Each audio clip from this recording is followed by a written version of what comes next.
कौन कहता है आसमान में सुराग नहीं हो सकता, कि कौन कहता है आसमान में सुराग नहीं हो सकता, एक बार पत्थर तबीयत से उछाल के देखो यारों। नमस्कार प्यारे विद्यार्थियों, मैं हूं डॉक्टर मनोहर राजपुरोहित, एक बार फिर आप सभी के सामने हाजिर हुआ हूं।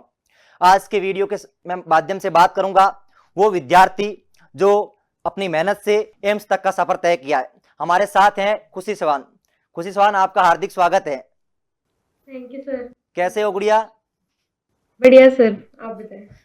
सबसे पहले गुड़िया ये बताइए, आपकी रैंक क्या थी और आप कौन और से एम्स में हो? सर मैं अभी right now I am in AIIMS Bathinda and my rank was 850। बहुत बढ़िया, आप पंजाब के एम्स बठिंडा से बीएससी नर्सिंग कर रहे हो।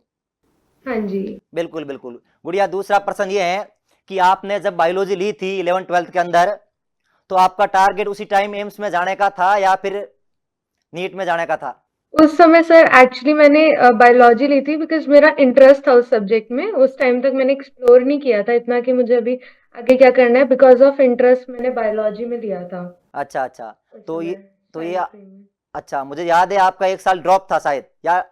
हाँ जी, मेरा 1 साल का ड्रॉप था अच्छा, आपने 1 साल तैयारी बेसिकली। की थी। हाँ जी सर। तो आपने स्पेशली नीट की तैयारी की थी या फिर नर्सिंग की तैयारी की थी? मैंने कॉमन तैयारी की थी सर, मतलब दोनों के लिए ही आई वाज ट्राइंग। अच्छा अच्छा, तो it was a common preparation. Common preparation थी, बहुत बढ़िया गुड़िया। तो अब मैं ये जानना चाहूंगा कि आपने जब 1 साल तैयारी की थी तो आपका सफर कैसा रहा था, आपने कैसे तैयारी की थी फिजिक्स केमिस्ट्री बायोलॉजी की, और क्या आपकी पूरे साल रणनीति रही थी? ओके। तो फर्स्ट ऑफ ऑल सर मैंने स्टार्ट किया था उसको कि मैं पहले सारे सब्जेक्ट्स को एनसीईआरटी बेस पे कवर करूंगी। सबसे पहले मेरा मेजर जो था इंटरेस्ट था वो बायोलॉजी में था।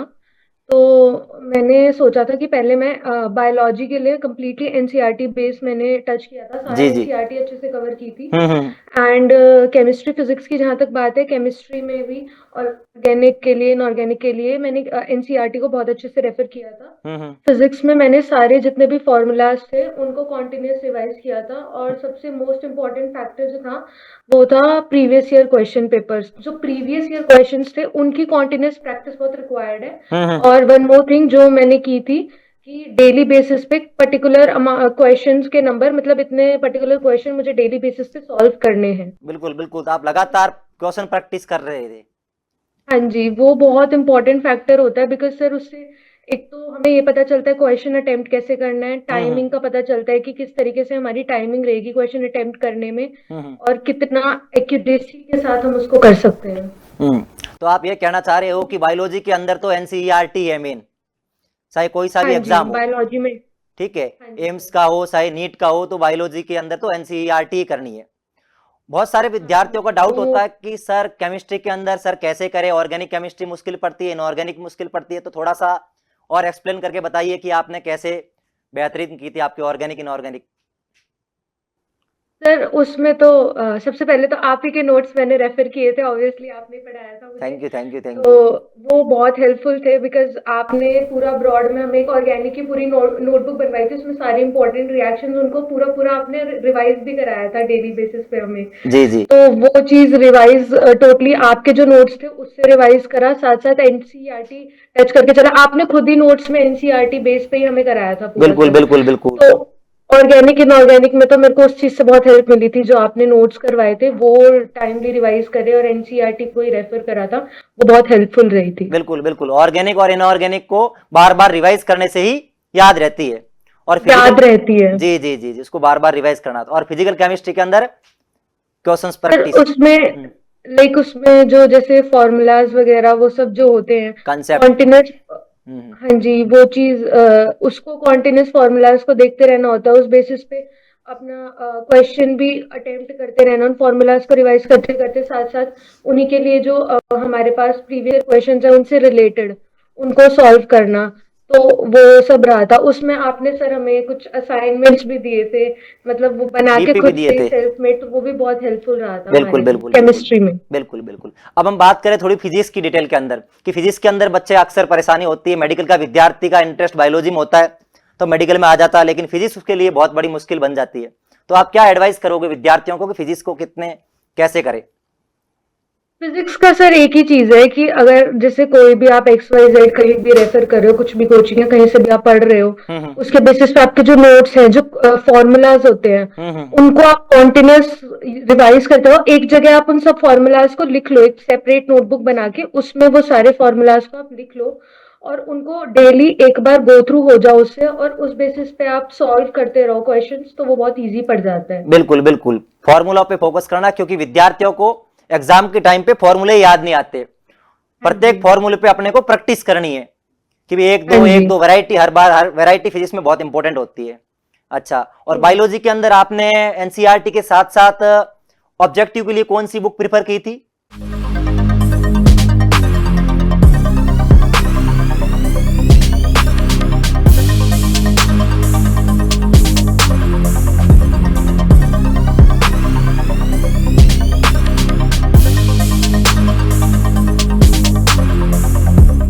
सर ऑब्जेक्टिव के लिए मैंने एक तो बायोलॉजी में वो एमटीजी की आती है, फिंगरप्रिंट हाँ मम्मीज हाँ, के लिए आती है एनसीईआरटी एट वो, फिंगर टिप्स। फिंगर टिप्स जी जी। करके, एमटीजी फिंगर टिप्स। हम्म। तो वो वाली मैंने रेफर की थी, उससे मैंने प्रीवियस ईयर मतलब जितने भी क्वेश्चंस हैं बायोलॉजी के लिए भी और हम्म फिजिक्स केमिस्ट्री के लिए भी, उस बुक को बहुत अच्छे से रेफर किया था। हम्म। और एम्स के लिए मैंने एक और बुक रेफर की थी वैसे previous year, that is AIIMS explorer करके एक बुक आती है। मैंने वो उसमें प्रीवियस ईयर क्वेश्चंस थे, तो मैंने वो भी मतलब रिवाइज उससे भी मतलब मॉक टेस्ट की तरह से सॉल्व करके देखा था। जी जी जी जी। अच्छा, 1 ईयर के दौरान आप, कई बार बच्चा 1 साल की तैयारी करता है तो भाई बार फ्रस्ट्रेट होता है, डिमोटिवेशन फील होता है कि सिलेक्शन होगा या नहीं होगा, तो आप अपने आप को कैसे मोटिवेट रखते थे और कैसे पूरे साल अपने आप को अपडेट रखा आपने? सबसे पहले तो मुझे आई वॉज वेरी क्लियर कि मेरा गोल है, मुझे ये करना है। जी जी। सेकेंड थिंग, एक तो मेन रोल होता है फैमिली का, जब वो आपके लिए सपोर्टिव होते हैं तो वो बहुत हेल्पफुल रहता है। तो बिल्कुल बिल्कुल। फैमिली से कनेक्टेड रहना जरूरी है। फिर आप सबने इतना मोटिवेट करा, आप लोग डेली बेसिस पे हमें क्लास के साथ साथ मोटिवेट भी करते थे कि नहीं ऐसे पढ़ना है, ऐसे मैनेज करो। और सबसे इम्पोर्टेंट, नींद अपनी टाइमली पूरी करना जरूरी है, डाइट पे ध्यान देना जरूरी है। और इट्स नॉट अबाउट कि सिर्फ लगे रहना है, थोड़ा रिलैक्सेशन भी जरूरी है। तो बैलेंस करके चलना बहुत इंपॉर्टेंट है। स्ट्रेस नहीं लेना है, बस बिल्कुल बिल्कुल। चीजों को मैनेज करके अच्छे से पढ़ना है, बिल- दैट इज इम्पोर्टेंट। बिल्कुल बिल्कुल बिल्कुल बिल्कुल। मतलब कहने का तात्पर्य यही है कि अपने फैमिली का सपोर्ट जरूरी है, अपने अध्यापकों की बात माननी है और प्रॉपर नींद लेनी है, साथ ही साथ प्रॉपर डाइट भी जरूरी है। कुल जो लास्ट के आपके 100 डेज थे, इसके अंदर आप कितने घंटे पढ़ाई करते थे? एग्जाम से 3 महीने पहले आपने कितने घंटे डेली, कितने घंटे सेल्फ स्टडी करते थे कोचिंग के अलावा? कोचिंग के अलावा सेल्फ स्टडी मेरी रहती थी मैक्सिमम। अब अगर हम मतलब खाने पीने का सब कुछ हटा दें, हाँ हाँ तो हाँ। फिर रहता था मेरा कोचिंग के अलावा मैक्सिमम 8 आवर्स का रहता होगा। अगर मैं अभी काउंट कर रही थी एक्चुअली, मैं उसको बिल, हटा दूं तो बिल्कुल कितना बिल्कुल 7 to 8 आवर्स तो रहता ही होगा, बिकॉज उसमें 3 घंटे का तो आपका मॉक टेस्ट ही चला जाता है बिल्कुल सॉल्व बिल्कुल करने बिल्कुल का। बिल्कुल बचे हुए टाइम में फिर आपको तीनों सब्जेक्ट को इक्वली टाइम देके उनको भी रिवाइज करना है, फिर उसके बाद आपको उसके अलावा क्वेश्चंस भी सॉल्व करने हैं, तो इतना तो लग जाता था। बिल्कुल बिल्कुल। मतलब आप डेली एक मॉक टेस्ट सॉल्व करते थे, साथ ही साथ आप थ्योरी को रिवाइज कर रहे थे। ठीक है, हाँ इक्वली जी। टाइम डिवाइड कर रखा था आपने कि थ्योरी को हाँ आपको इतना जी। टाइम देना है और ऑब्जेक्टिव को इतना टाइम देना है। क्योंकि ये जो हाँ एग्जाम जी। है, ये इसके अंदर सारे ऑब्जेक्टिव क्वेश्चंस आते हैं, तो जरूरी है कि आपकी ऑब्जेक्टिव पकड़ अच्छी हो, प्रैक्टिस बहुत मैटर करती है। बिल्कुल हाँ बिल्कुल। जी। अच्छा, इसके अंदर एम्स के अंदर एक जीके और रीजनिंग भी आता है, तो वो आपने कैसे किया? सर हाँ, जीके और रीजनिंग का इसमें था कि मतलब बहुत ही ना, इसमें बहुत वो बेसिक क्वेश्चंस ही थे। हम्म। जब मैंने प्रैक्टिस की थी प्रीवियस ईयर की, जो एम्स के वो क्वेश्चंस के थे काफी, तो उसमें भी रिपीटेड थे और काफी बहुत ही बेसिक जनरल नॉलेज के क्वेश्चंस आते हैं कि आप बिल्कुल जनरल अवेयरनेस अगर आपको है, आप न्यूज़पेपर पढ़ रहे हैं या क्रिटिकल थिंकिंग आप कर सकते हो उस समय, तो इजीली सॉल्व हो सकता है। बिल्कुल 10 क्वेश्चन थे उसमें। बिल्कुल बिल्कुल। 10 क्वेश्चन आते हैं, 10 मार्क्स के होते हैं जीके और रीजनिंग के। वो हाँ बेसिक जी। पर्सन होते हैं, जैसे करंट अफेयर के हो गए, या अभी हेल्थ मिनिस्टर कौन है, साथ ही साथ अभी एम्स का डायरेक्टर कौन है, इस टाइप के बेसिक पर्सन आते हैं। तो ज्यादा आपने टाइम उसके अंदर अपना नहीं वेस्ट किया, आपने मेन टारगेट आपका जो इंटरेस्ट सब्जेक्ट था बायोलॉजी उसमें और केमिस्ट्री, उसको आपने केमिस्ट्री स्ट्रॉन्ग उसमें। किया और फिजिक्स को भी इक्वल टाइम दिया। रैंक आपकी कौन डिसाइड करता है? फिजिक्स करता है। केमिस्ट्री आपका सिलेक्शन करवाती है, बायोलॉजी हर बच्चा मेडिकल का विद्यार्थी कर लेता है जैसा कि मैंने देखा है, लेकिन जो आपका सिलेक्शन कौन करवाता है? केमिस्ट्री करवाता है। और फिजिक्स आपकी रैंक डिसाइड करता है। यदि आपको टॉप रैंक में आना है, बहुत बेहतरीन रैंक के अंदर आना है, तो आपको फिजिक्स को, केमिस्ट्री को, बायोलॉजी को इक्वल टाइम देना होगा। और लास्ट टाइम के अंदर आपने क्वेश्चन प्रैक्टिस पे ज्यादा फोकस किया एज कंपेयर टू थ्योरी। अच्छा, दूसरा बात यह है कि आपने जो पूरे साल पढ़ा, फिर लास्ट मोमेंट में आपने कैसे उसको रिवाइज किया? क्या आप शॉर्ट नोट्स बनाते थे या अलग से कोई डायरी बना रखी थी आपने, फॉर्मूलाज बुक बनवा रखी थी? किस टाइप ने आपने लास्ट के अंदर सारा एक साथ रिवाइज किया एग्जाम से पहले? बायोलॉजी के लिए तो मैंने नोट्स बना रखे थे, ऑब्वियसली सेल्फ मेड नोट्स भी थे मेरे पास, मैंने वो रिवाइज करे अच्छे से। एनसीईआरटी बेस्ड ही थे वो नोट्स मेरे। अच्छा अच्छा। और केमिस्ट्री में आपके ही नोट्स मैंने रिवाइज किए थे, हाँ जो मेरे पास थे एंड में। हाँ। और फिजिक्स के लिए मैंने फॉर्मूला के लिए अलग से नोटबुक बना रखी थी, जिसमें मेरे मतलब फिजिक्स के भी फॉर्मूलाज थे, और हाफ पार्टीशन में केमिस्ट्री के जो फिजिकल वाले साइड के जो नोट्स, जितने भी फॉर्मूलाज होते हैं फिजिकल केमिस्ट्री के, वो सारे फॉर्मूलाज एक साइड रख लिए थे, ताकि मैं उनको रिवाइज कर सकूं, बिकॉज लास्ट टाइम में शॉर्ट नोट्स बहुत हेल्पफुल होते हैं। बिल्कुल बिल्कुल बिल्कुल। आपने कितने मॉक टेस्ट किए थे एग्जाम से पहले? कितने मॉक टेस्ट दिए थे आपने? एक टेम्परामेंट सेट किया होगा कि डेली मुझे इतने बजे लगा, इतने बजे पेपर डेली सॉल्व करना है। आप डेली सॉल्व करते थे क्वेश्चन पेपर? डेली करती थी सर। मैंने लास्ट के टाइम में जो 2-3 महीने मेरे पास थे हाँ एम्स हाँ के एग्जाम से पहले, हाँ हाँ। मैंने हर रोज एक रात को मतलब था मेरा टारगेट कि 3 घंटे का मुझे एक पेपर सॉल्व करना है, तो मैंने वो डेली किया है। बिल्कुल बिल्कुल बिल्कुल। क्योंकि बच्चों, जो आप क्वेश्चन प्रैक्टिस करते हो 3 घंटे, जैसे आपका एग्जाम होता है उसी टाइप के आप जब क्वेश्चन प्रैक्टिस करते हो तो आपको बहुत हेल्प मिलती है। उस टाइम स्टार्टिंग में आपके अच्छे नंबर आते थे या फिर स्टार्टिंग में कम नंबर आते थे, धीरे धीरे सर इंप्रूवमेंट हुआ?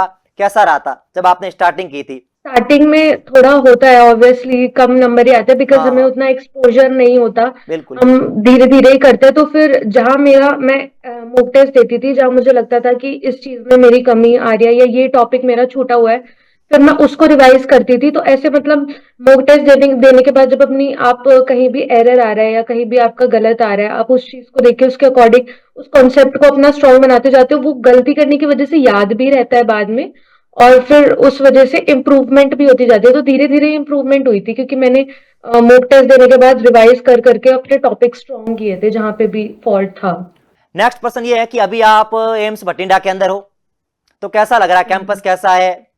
कैसा फील हो रहा है? अच्छा फील हो रहा है सर। ऑब्वियसली एक्सपीरियंस बहुत अच्छा था। इतने प्रेस्टिजियस इंस्टीट्यूट में पढ़ना बहुत बिल्कुल बड़ी बात बिल्कुल है मेरे लिए। और बिल्कुल यहाँ पे मतलब बहुत अच्छा है कैंपस, यहाँ पे नेचर भी अच्छा है, यहाँ का पढ़ाई भी अच्छी है, हॉस्पिटल बेसिस पे हम जाते हैं, क्लिनिकल्स में काम करते हैं, पेशेंट से डील करते हैं, तो काफी इंटरेस्टिंग फील होता है, अलग अलग केसेस, अलग अलग चीजें देखना यहाँ बिल्कुल पे। तो बिल्कुल बहुत इंटरेस्टिंग जर्नी है अभी तक बिल्कुल की। बिल्कुल बिल्कुल बिल्कुल। और एम्स में फीस भी नहीं है? फीस वगैरह कितनी लगती है एम्स की? बहुत सारे विद्यार्थी पूछते हैं कि सर एम्स में फीस कितनी लगती है, तो आप खुद ही बताइए कि एम्स की कितनी फीस है? सर लाइक टोटल 4 साल का कोर्स होता है, ऑब्वियसली इंक्लूडिंग इंटर्नशिप। जी जी। तो टोटल 4 साल की फीस जस्ट 3000 गई है, जिसमें 1000 या 1500 समथिंग सिक्योरिटी के होते हैं, जो आपको वापस मिलते हैं बिल्कुल बिल्कुल बिल्कुल। ऐसे। मात्र नाम मात्र की फीस के अंदर, मतलब 4 साल की फीस है 3500 रुपए। आप एक एवरेज विद्यार्थी थे, जैसे मुझे याद है, जितना याद है कि आप एक एवरेज विद्यार्थी थे, तो ऐसा आपने क्या किया? विद्यार्थी सारे जानना चाहते हैं कि क्या आप लास्ट के, जो आपके अभी हमारे विद्यार्थियों के पास 3 मंथ का टाइम है, तो क्या इस 3 मंथ के अंदर सिलेक्शन हो सकता है? क्या पॉसिबल है? यदि अभी कोई भी विद्यार्थी अब पढ़ाई स्टार्ट करे, क्योंकि पूरे साल जिसने बढ़िया से तैयारी नहीं करी है, लेकिन अब आखिर के मंथ के अंदर 3 महीने यदि कोई बच्चा मेहनत करता है, डेली 10 से 12 घंटे पढ़ाई करता है, तो क्या अभी भी पॉसिबल है, अभी भी टाइम बचा हुआ है कि उसका सिलेक्शन हो सकता है? आराम से हो सकता है सर। कंसिस्टेंसी जरूरी है। अगर वो बिल्कुल। कंसिस्टेंट रहते हैं, रेगुलर रहते हैं अपनी पढ़ाई में, नोट्स रिवाइज करते हैं टाइमली, जैसे कहा शॉर्ट नोट्स बना के उसको रिवाइज करें, हम्म। क्वेश्चंस लगाए, डेली मॉक टेस्ट करें, तो हो सकता है आराम से। 2-3 मंथ बहुत इनफ है किसी के लिए भी क्रैक करने के लिए, अगर वो कंसिस्टेंट है तो, बिल्कुल बिल्कुल। लग के यदि पढ़ाई कर रहे हैं तो, और सही स्ट्रैटेजी के साथ। हाँ, सही सही रणनीति के साथ यदि कोई विद्यार्थी, अभी भी यदि टाइम बहुत है, क्योंकि 3 मंथ कम नहीं है, और मैं ये हमेशा यही कहता था आपको कि नर्सिंग के लिए 3 मंथ मोर देन सफिशिएंट है। अच्छा, अब ये भी है शायद कि बीएससी नर्सिंग के बाद आपकी जब इंटर्नशिप होती है 6 मंथ की, तो वहां पे भी अब सैलरी मिलती है, ऐसा हाँ अभी जी रूल्स सर, आया है इंटर्न। नर्सिंग के हाँ विद्यार्थियों के लिए। जी। बहुत बड़ी खुशखबरी आई है शायद, ऐसा स्टाइपेंड हाँ मिलता है। जी। हाँ स्टाइपेंड वैसे मंथली क्लिनिकल प्रैक्टिस में भी मिलता है, और इसमें इंटर्नशिप में भी मिलता है, इंटर्नशिप में भी है, अगर 6 मंथ की हमारी इंटर्नशिप होती है उसमें हमें स्टाइपेंड होता है। बिल्कुल बिल्कुल, 3.5 साल के बाद जब आपकी इंटर्नशिप होती है तो आपको स्टाइफंड मिलता पर मंथ। तो आपका थ्योरी की क्लास कितने घंटे की होती है और प्रैक्टिकल कितने घंटे होता है पर डे? हाँ, हमारा सर सुबह 8 to 1 हमारा रहता है, क्लिनिकल आवर रहता है सुबह का पूरा टाइम। पूरा टाइम? देन दोपहर में 2 to 5 हमारी रहती है, क्लासेस रहती हैं, थ्योरी क्लासेस। बिल्कुल बिल्कुल, मतलब सुबह 8 बजे से लगा के 5 बजे तक मेहनत करनी पड़ती है। मतलब कहने का तात्पर्य है कि यदि आपने मेडिकल ले लिया है तो आप देख सकते हो इस विद्यार्थी सेलेक्ट हो चुका है, लेकिन अब भी इसका हार्डवर्क कर रहा है, मेहनत कर रहा है, सुबह 8 बजे से लगा के 5 बजे तक कंटिन्यू ड्यूटी भी कर रहा है और पढ़ाई भी कर रहा है। प्यारे विद्यार्थियों, आप मेडिकल फील्ड में आ गए हो तो आपको मेहनत करनी पड़ेगी, ये कंटिन्यू प्रोसेस है, अब भी करनी पड़ेगी, एंट्रेंस के बाद भी करनी पड़ेगी, 4 ईयर भी करनी पड़ेगी, उसके बाद नॉर्सेट में करनी पड़ेगी, ये कंटिन्यू प्रोसेस है, तो मेहनत से लगाव करना पड़ेगा। अब आपको बहुत सारे विद्यार्थी हमारे देखेंगे यूट्यूब पे, ऐप पे, तो उन विद्यार्थियों के लिए आप क्या टिप्स देना चाहते हो जिनका अभी अपकमिंग एग्जाम है आने वाला 3 मंथ बाद, तो उनके लिए आप क्या प्लानिंग देना चाहते हो, क्या रणनीति देना चाहते हो कि बच्चा 3 मंथ के अंदर क्या करे, कौन सी गलती नहीं करनी है, इस टाइम क्या रिवाइज करना है, क्योंकि लास्ट मोमेंट बहुत ही टाइम बड़ा क्रिटिकल टाइम है, क्रुशियल टाइम है, इसमें ये डिसाइड होता है कि बच्चा सेलेक्ट होगा या रिजेक्ट होगा। तो आप क्या एडवाइस देना चाहते हो उन तमाम विद्यार्थियों को? सर मेरी सबसे पहली एडवाइस तो यही रहेगी कि अच्छे से जो अपने नोट्स हैं, शॉर्ट नोट्स हैं, जो भी, उसको अच्छे से रिवाइज करो, एनसीईआरटी को अच्छे से रिवाइज करो, टाइम को डिवाइड कर लो, और अब आपका मैक्सिमम टाइम जाना चाहिए कि आप क्वेश्चन प्रैक्टिस करने पे टाइम लगाओ, एक्यूरेसी लेवल पे टाइम लगाओ अपना, और बिल्कुल बिल्कुल, ज्यादा क्वेश्चन परेशान प्रैक्टिस नहीं ज्यादा होना करना है। है। जी जी, हाँ कंटिन्यू। जी, हाँ, ज्यादा परेशान नहीं होना है, परेशान चीजों नहीं को होना। बहुत ज्यादा प्रेशर नहीं लेना है, बस पढ़ाई को कॉन्टिन्यूस अपने रखना है, रिलैक्स करना है, अच्छे से पढ़ना है, नोट्स को अच्छे से रिवाइज करो, फॉर्मूला को अच्छे से रिवाइज करो, क्वेश्चंस को अच्छे से करो, और स्ट्रेस मत लो, ज्यादा प्रेशर मत लो। बिल्कुल बिल्कुल, तो प्रेशर नहीं लेना है, साथ ही साथ क्वेश्चन की प्रैक्टिस करनी है, जो आपने पूरे साल जो फॉर्मूलाज बुक बनाई है, शॉर्ट्स नोट्स बनाए, उसको रिवाइज करना है, और एनसीईआरटी बायोलॉजी को, उसको तो आप चाहे रामायण मानो, चाहे भागवत गीता मानो, उसको तो आपको मानना ही पड़ेगा, उसके बिना आपका कुछ नहीं हो सकता, तो उसको आप अच्छी तरीके से रिवाइज करना है। आप मोटिवेट कैसे रहते थे इस टाइम लास्ट मोमेंट में, क्योंकि बड़ा प्रेशर रहता लास्ट मोमेंट के ऊपर बच्चों के ऊपर, क्योंकि सिलेक्शन की टेंशन होती है कि सिलेक्शन होगा या नहीं होगा, तो आप अपने आप को कैसे मोटिवेट रखते थे? सर सबसे पहला तो मेरा मोटिवेट करने में मेरी फैमिली बहुत ज्यादा इन्वॉल्व थी, क्योंकि वो बिल्कुल लोग मेरे को टाइमली आके पूछते रहते थे, बात करते रहते थे चीजों को लेके। जो मेरे मदर है, मेरे सिस्टर है, वो उन्होंने बहुत बड़ा रोल प्ले किया मेरे को बिल्कुल मोटिवेट बिल्कुल करने में। मैं टाइमली, मुझे कोई इशू होता था, मैंने आप लोगों से बात करी है कि ऐसे ऐसे है, तो आप लोगों ने बहुत गाइड किया बिल्कुल बिल्कुल है एंड टाइम में मुझे, तो उस चीज से बहुत मोटिवेशन मिली मेरे को। और साथ ही साथ मैंने अपना फोकस मेन रखा हुआ था कि मुझे अपने एक्शंस पे ध्यान देना है। अभी मुझे आई वॉज क्लियरली बोलूँ तो मैं रिजल्ट के बारे में उस समय नहीं सोच रही थी, उस समय मेरा था कि मुझे कंसिस्टेंटली हार्ड वर्क करना है और चीजों को अपने अंदर एब्जॉर्ब कर लेना है, और फिर एग्जाम में अच्छे से परफॉर्म करना है, फिर रिजल्ट जो भी होगा एक्सेप्टेड होगा ऑब्वियसली। तो बहुत बहुत धन्यवाद गुड़िया आपका, आपने अपना कीमती समय निकाला, और भगवान से दुआ करते आप ऐसे ही मेहनत करते रहे और आगे भी आपको ऐसी सफलता मिलती रहे। बहुत बहुत धन्यवाद आपका, thank you so much. Thank you sir, thank you sir, thank you so much. Okay गुड़िया, थैंक यू।